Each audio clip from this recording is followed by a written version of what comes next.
Published 2018 Est. 15 November 2017. Updated 2026 Est. 15 November 2017. Death Private Conor McPherson, 24, from Paisley, Renfrewshire, was shot on the military ranges in Otterburn, Northumberland. A young army private shot dead during a nighttime training exercise was mistaken by a colleague for a target. An inquiry has found Private Conor McPherson, 24, was shot in the head on the first day of exercise Wes Storm at the Healy Dodd Range at Otterburn, Northumberland in August 2016. He had already trained in France and Kenya by the time he joined the month-long exercise with colleagues from 3 Platoon A Company 3 Scots. Their final mission that day was to negotiate a firing range, using live ammunition, as they moved towards rigid targets without any fixed illumination. A reconstruction ordered by the Defense Safety Authority's inquiry found that the Lucy night vision goggles worn by Private McPherson were not cleared for use in that type of exercise, mainly owing to its impaired peripheral vision and lack of depth perception. It was also found targets and the range had not been set up correctly for a night vision scope used by another SOLR which relied on thermal contrast.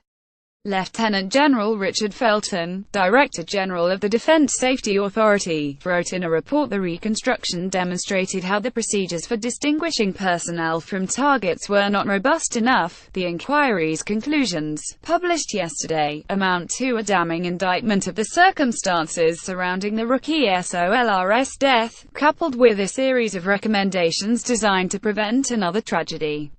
The SOLR enlisted into the Royal Regiment of Scotland in May 2014 as a combat infantryman. Lieutenant General Felton said the safety risk present that night was neither recognised, nor the potential consequences understood, by the fire team, supervising staff or battalion leadership. He said he could not understand why the young trainees were subject to an ambitious 18-hour-plus day, involving 9 different shooting sequences. His report found that by 11 p.m., the SOLRs using live rounds were falling about in the darkness.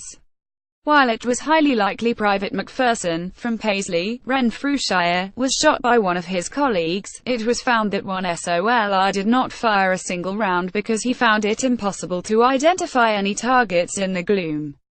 Lieutenant General Felton said the tragic death of Private Conor McPherson serves as a reminder of the dangers inherent in military training.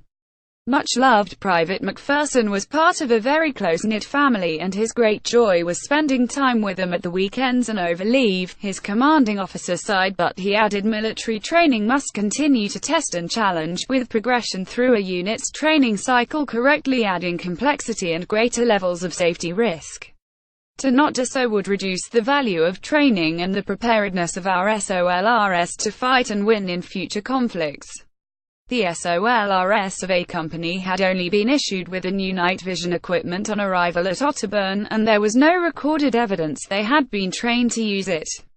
The equipment added confusion as it made it difficult to distinguish the scene under infrared light from a silum light-emitting disposable plastic tube. Weaknesses were also found in the experience of 2 of the supervisors. One had not supervised a range for 9 months and neither had ever supervised a night exercise without lights, nor had they undergone the required refresher courses. Once the fatal shot had been fired, and Private McPherson was seen to fall, senior men gave the order stop, stop, stop to halt the exercise. They also told the trainees to look down the range, as they did not want them to see the extent of their colleagues' injuries. Attempts were made to resuscitate the critical victim and a call went out to seek an air ambulance. Tragedy. The SOLR from the Blackwatch 3rd Battalion, the Royal Regiment of Scotland, D. After suffering a serious head wound at the Otterburn Ranges in Northumberland above, however, officers discovered that the service does not operate in that area at night. By the time an ambulance arrived by road, some 38 minutes after the shooting, Private McPherson was declared dead. Northumbria Police arrived on the scene just after midnight to take charge of the investigation.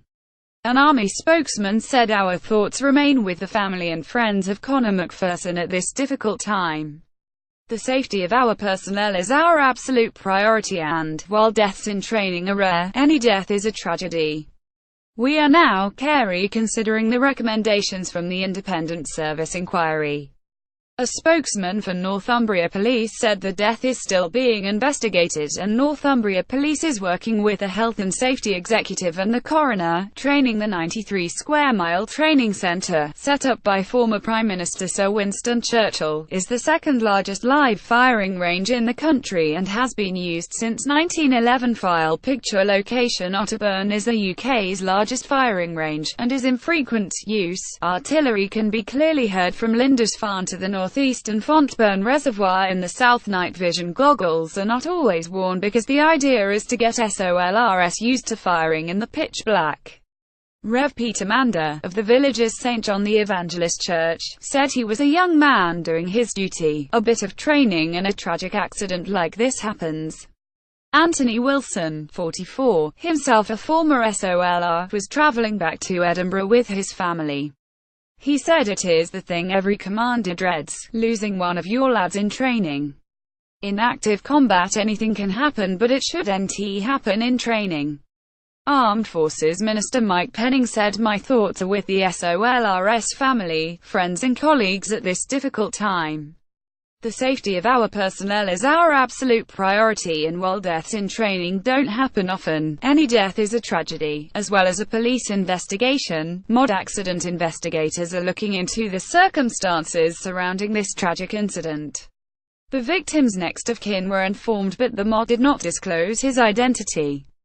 Police worked with the Ministry of Defence to establish the exact circumstances of the incident at Otterburn. File picture. It comes little more than a month after Corporal Joshua Hoole, 26, of Ecclefechan, near Lockerbie, on a training exercise in Brecon, Wales. On the hottest day of the year, he died on July 19 while on pre-course training for the platoon sergeant's battle course, taken by infantry SOLRS who want to progress to the rank of sergeant. The 26-year-old, who was based at the Infantry Training Centre in Catterick, North Yorkshire, and was a member of the Rifles Regiment, collapsed after taking part in a fitness test near the Deering Lines Infantry Training Centre at about 6:30 am, when temperatures later peaked at just above 30 C. Corporal Hoole's death came just 3 months after the Defence Select Committee published a report calling for the mod to become liable for prosecution for the deaths of armed forces personnel. The report found that since the start of 2000, 134 military personnel had died while taking part in training exercises, 89 from the Army, 22 from the RAF, 15 were Royal Marines and 8 were from the Royal Navy.